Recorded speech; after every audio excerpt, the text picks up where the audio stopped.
নমস্কাৰ আসাম হিষ্ট্ৰী সিৰিজৰ অন্য এটা নতুন ভিডিঅ'লৈ আপোনালোক সকলোকে পুনৰবাৰ স্বাগতম জনাইছোঁ। এই সিৰিজটোত আমি অসম হিষ্ট্ৰীৰ most important MCQs chronology wise discuss কৰি আছোঁ। চ' আপোনালোকে ভিডিঅ'বিলাক শেষলৈকে চাব।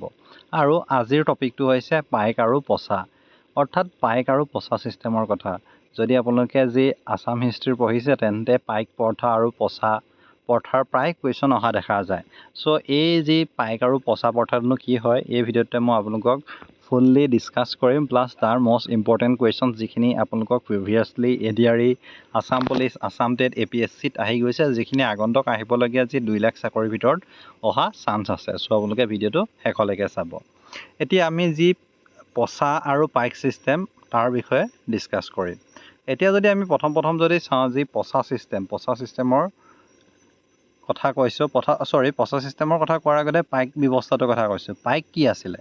পাইক ব্যৱস্থা আছিলে আহোম ৰাজ্যৰ এক বিশেষ সামৰিক, প্ৰশাসনিক আৰু শ্ৰমভিত্তিক ব্যৱস্থা।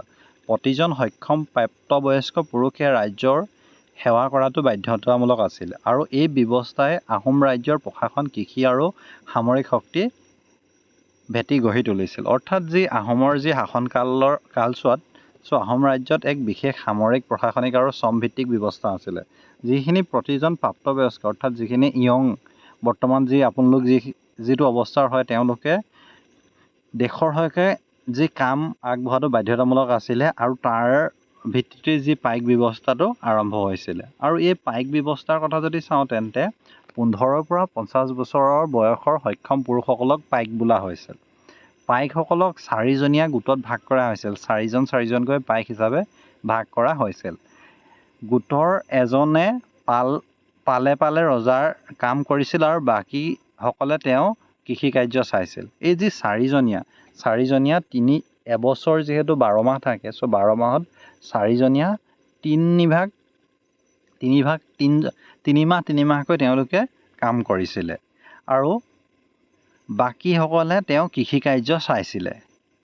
সেৱাৰ বিনিময়ত পাইকসকলে খেতি মাটি লাভ কৰিছিলে। তেওঁলোকে যি পাইক ব্যৱস্থা, ৰজাৰ ঘৰত যি পাইক ব্যৱস্থাত তেওঁলোকে কাম কৰিছিলে, তাৰ বিনিময়ত তেওঁলোকে যি মাটিসমূহ লাভ কৰিছিলে খেতি কৰিবৰ কাৰণে। তাৰ উপৰিও যুদ্ধকালত সৈনিক আৰু শান্তিৰ কালত ৰাজহুৱা কাম যেনে ৰাস্তা, পুখুৰী, ৰাজপ্ৰসাদ আদিত নিয়োজিত কৰা হৈছিল। যি সময়ত যুদ্ধ হৈছিল, সেই যুদ্ধ সময়ত সৈনিক হিচাপে তেওঁলোক যুদ্ধত লাগিছিলে, আৰু তাৰোপৰি যেতিয়া যুদ্ধ হোৱা নাছিলে, শান্তি কালসমূহত তেওঁলোকে ৰাস্তা বনোৱা, পুখুৰী বনোৱা বা ৰাজপ্ৰসাদত কাম কৰা, সকলোবিলাক কামত তেওঁলোক নিয়োজিত হৈ আছিল।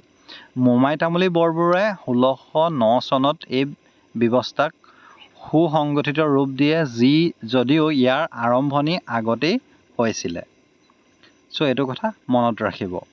আৰু ইয়াৰ কিছুমান সুবিধা অসুবিধা আছে, আমি সেইখিনিও ডিছকাছ কৰিম। চ' প্ৰথম যদি সুবিধা চাওঁ তেন্তে পাইক প্ৰথাৰ কি সুবিধা আছিলে? স্থায়ী সেনাবাহিনীৰ প্ৰয়োজন কমিছিল। একচুৱেলি ফিক্সকৈ আপুনি সেনাবাহিনী ৰাখিব লগা হোৱা নাছিলেই। কৃষি আৰু সামৰিক ব্যৱস্থা একেলগে চলিছিল, যিহেতু কৈছে যে তেওঁলোকক খেতি কামতো লগায়, প্লাছ তেওঁলোকে যুদ্ধৰ কাৰণেও তেওঁলোক ৰেডি হৈ থাকে। যুদ্ধৰ সময়ত যুদ্ধ নোহোৱাৰ সময়ত খেতি। চ' ইয়াৰ সুবিধা এইটোৱে আছিলে যে তেওঁলোকে একেলগে কৃষি আৰু সামৰিকভাৱে একেলগে নিয়োগ কৰিছিলে। তাৰোপৰি আহোম ৰাজ্যৰ শক্তিশালী আৰু সংগঠিত হৈছিলে। আৰু ইয়াৰ কিছুমান অসুবিধা আছিলে, সেইখিনি কথা মই কৈছোঁ যে সময়ৰ লগে লগে বাধ্যতামূলক শ্ৰমৰ বোজা বৃদ্ধি পাইছিলে। যিহেতু যিমানে সময় হৈ গৈছিলে, সেইদৰে খেতি ক্ষেত্ৰতো শ্ৰমৰ বোজা বাঢ়ি গৈছিলে, বা যুদ্ধ হ'লেও যুদ্ধৰ ক্ষেত্ৰতো বোজা বাঢ়ি গৈছিলে। বিষয়াবৰ্গৰ অত্যাচাৰ বাঢ়ে, আৰু তেওঁলোকক যি কামত লগাইছিলে তাৰ যিসকল বিষয়া আছিলে, তেওঁলোকেও লাহে লাহে তেওঁলোকৰ পৰা অত্যাচাৰ কৰিবলৈ লৈছিলে।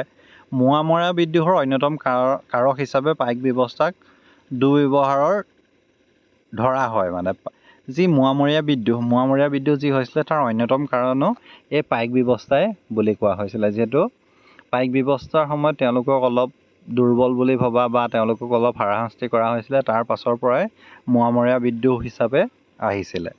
চ' এইখিনি যদি চাই তেন্তে এইখিনি আছিলে পাইক ছিষ্টেম। চ' পাইক ছিষ্টেমটো কি আছিলে? আহোম যুগত এটা পাইক ছিষ্টেমটো কি আছিলে যে 4জনকৈ মিলি ৰজাৰ ঘৰত তেওঁলোকে কাম কৰিব লাগিব, বা যুদ্ধৰ ক্ষেত্ৰতো কৰিব লাগিব, কিন্তু 3 মাহকৈ কৰিব, 3 4 গুণ 12।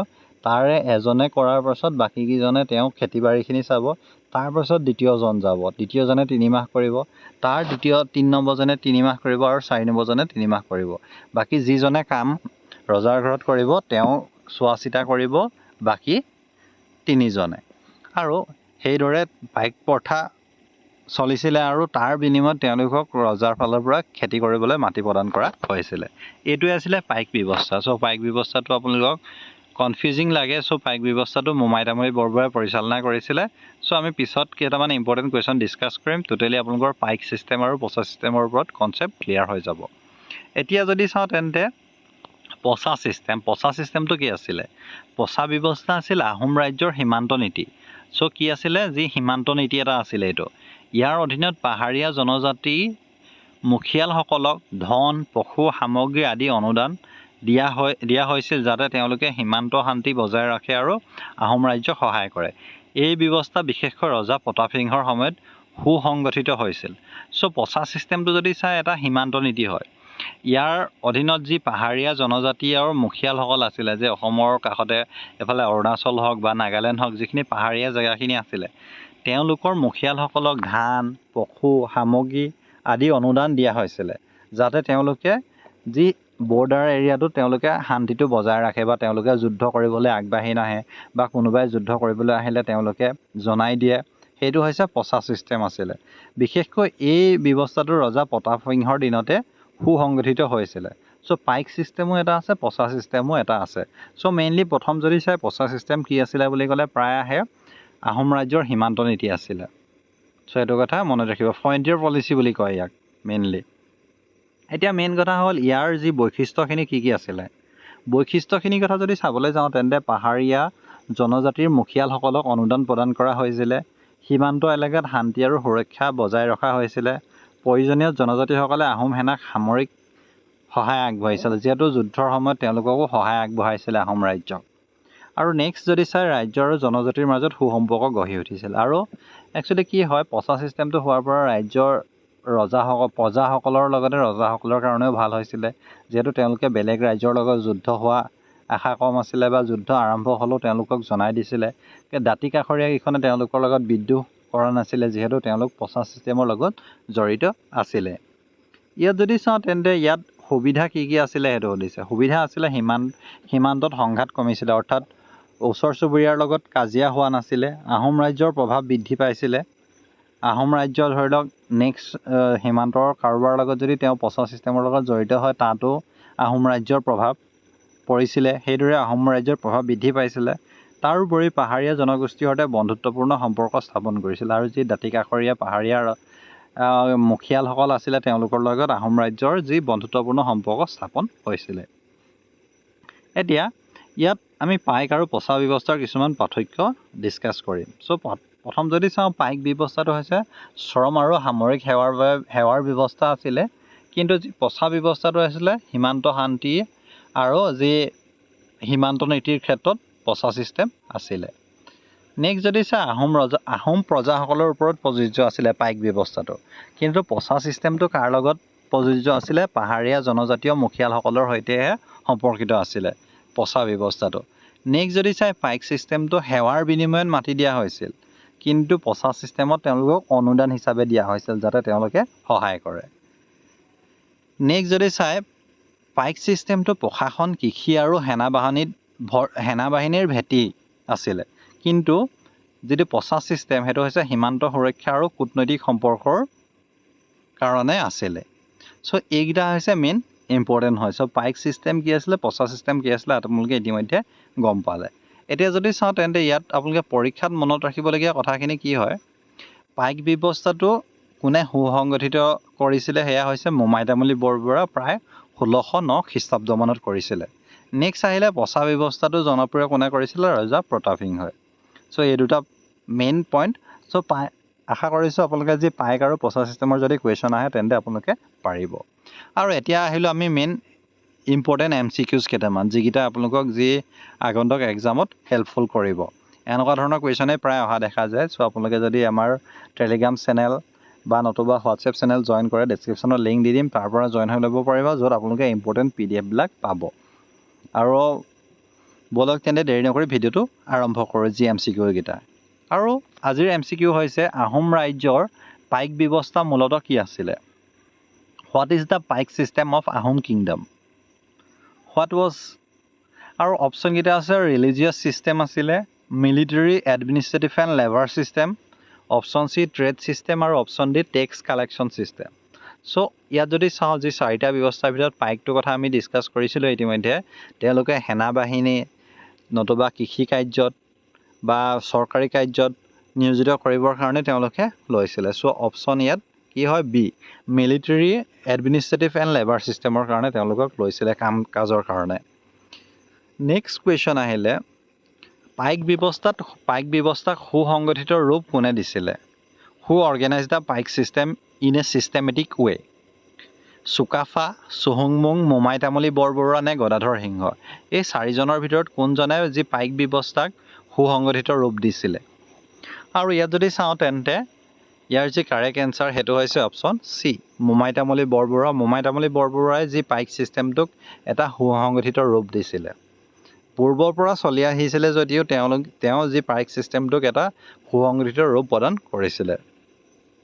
আৰু ইয়াৰ ওপৰত থৰলি যদি আমি কিছুমান কুৱেশ্যন আছাম হিষ্ট্ৰী আমাৰ যিটো ছিৰিজটো ক্ৰনলজি ৱাইজ জানি আছোঁ তাতো আমি ডিছকাছ কৰিম। চ' আপোনালোকে আমাৰ চেনেলটো ছাবস্ক্ৰাইব কৰি ৰাখিব।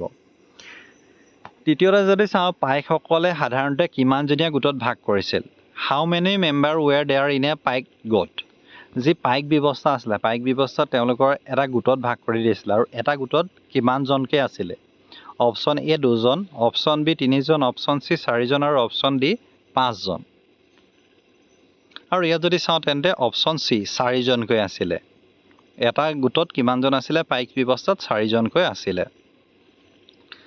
নেক্সট কুৱেশ্যন আহিলে,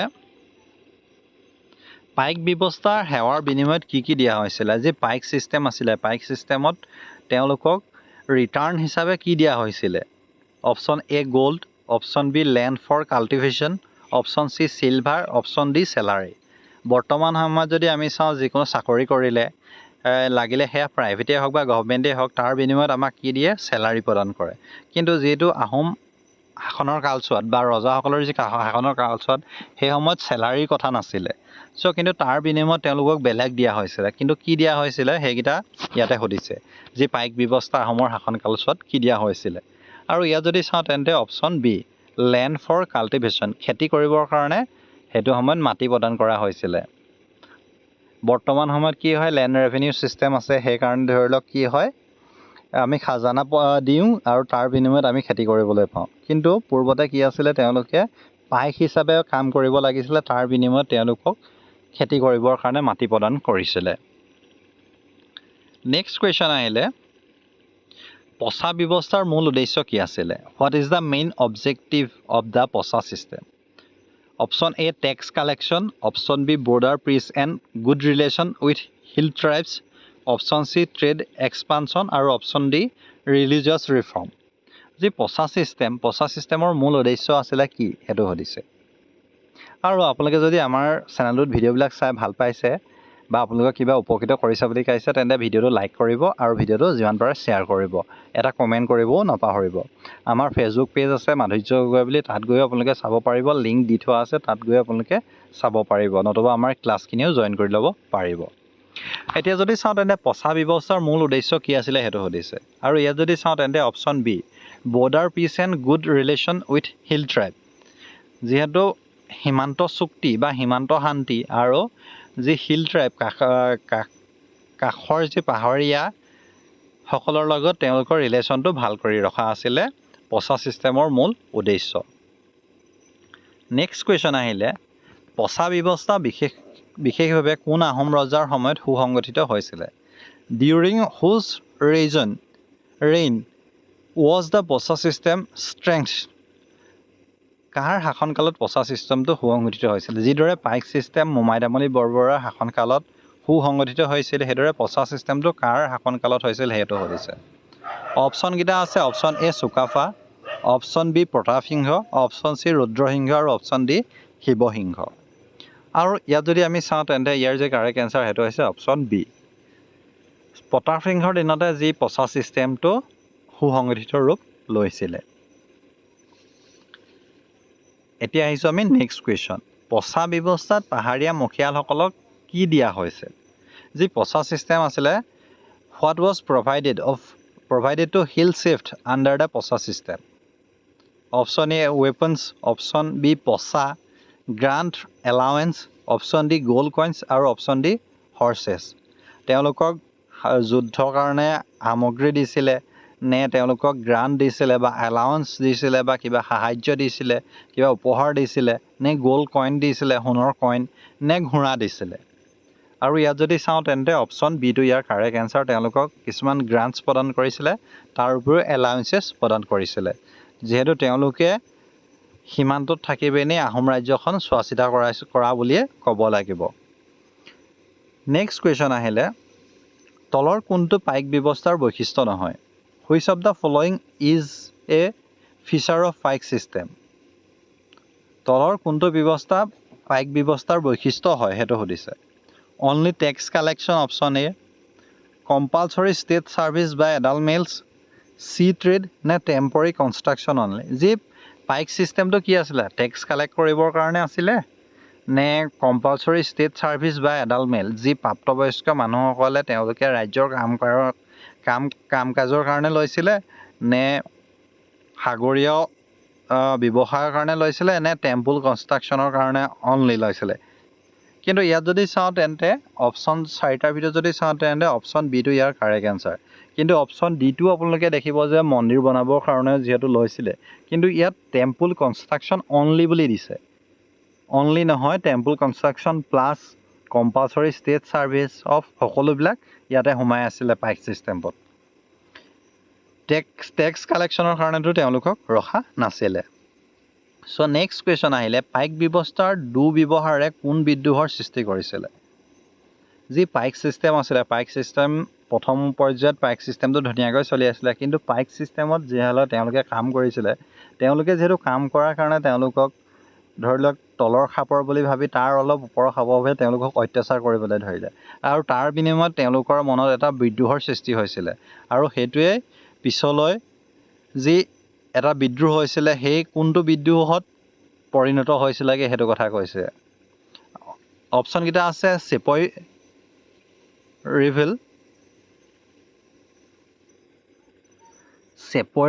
বা চিপাহী বিদ্ৰোহ মোৱামৰীয়া ৰিভিলিয়ন ইণ্ডিগ' ৰিভিলিয়ন নে চান্থাল ৰিভিলিয়ন আৰু ইয়াত যদি চাওঁ তেন্তে অপশ্যন বি মোৱামৰীয়া ৰিভিলিয়ন মোৱামৰীয়া বিদ্ৰোহৰ ওপৰতে মই পুনৰ ভিডিঅ' এটা লৈ আনিম বাৰু আপোনালোকৰ কাৰণে যিহেতু যি আহোমৰ শাসনৰ সময়ত যি মোৱামৰীয়াসকল আছিলে তেওঁলোকক অত্যাচাৰ কৰাৰ পাছতেই মোৱামৰীয়া বিদ্ৰোহ হৈছিলে চ' এইটো এটা ইম্পৰ্টেণ্ট টপিক হয় তাৰো কুৱেশ্যন অহা দেখা যায় চ' মই মোৱামৰীয়া ৰিভিলিয়নটো নতুনকৈ বেলেগ এটা ভিডিঅ'ত লৈ আনিম বাৰু বৰ্তমান সময়ত আপোনালোকে এইটোৱে জানি থওক নেক্সট কুৱেশ্যন আহিলে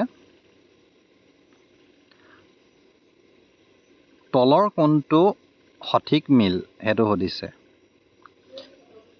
which of the following is the correct matches option A পাইকটো কি আছিলে বৰ্ডাৰ পলিচি সীমান্ত নীতি option B posa labour system পচাটো লেবাৰ মানে কাম কৰাৰ লগত জড়িত অপশ্যন চি পাইকটো কি আছিলে মিলিটাৰী এণ্ড লেবাৰ ছিষ্টেম পচাটো border peace system option D পাইকটো ৰিলিজিয়াছ ৰিফৰ্ম চ' ইয়াত যদি চাওঁ তেন্তে অপশ্যন চিটো ইয়াৰ কাৰেক্ট এনচাৰ যিহেতু পাইক ছিষ্টেমটো কি আছিলে তেওঁলোকৰ সামৰিক আৰু যি শ্ৰমৰ কাম কৰাৰ কাৰণে ব্যৱহাৰ কৰিছিলে তেওঁলোকক আৰু পচা ছিষ্টেমটো বৰ্ডাৰ পিচ পলিচি আছিলে সীমান্ত সুৰক্ষা নীতি আছিলে চ' এইটো ইয়াৰ কাৰেক্ট এনচাৰ চ' এই পাৰ্টটোত এইকেইটা কুৱেশ্যনেই আছিলে চ' পাইক আৰু পচা ছিষ্টেমৰ বিষয়ে হয়তো আপোনালোকে এই ভিডিঅ'টো চোৱাৰ পিছত আপোনালোকৰ ক্লিয়াৰ হৈছে যদি আপোনালোকে ভিডিঅ'বিলাক ভাল পাইছে তেন্তে লাইক কৰিব শ্বেয়াৰ কৰিব চেনেল নতুনকৈ ভিজিট কৰিলে ছাবস্ক্ৰাইব কৰিব আৰু আপোনালোকে যদি আমাৰ মষ্ট ইনফৰ্মেটিভ ভিডিঅ' পাব বিচাৰে তেন্তে আমাৰ চেনেলটো জইন হৈ ল'ব তাত আপোনালোকে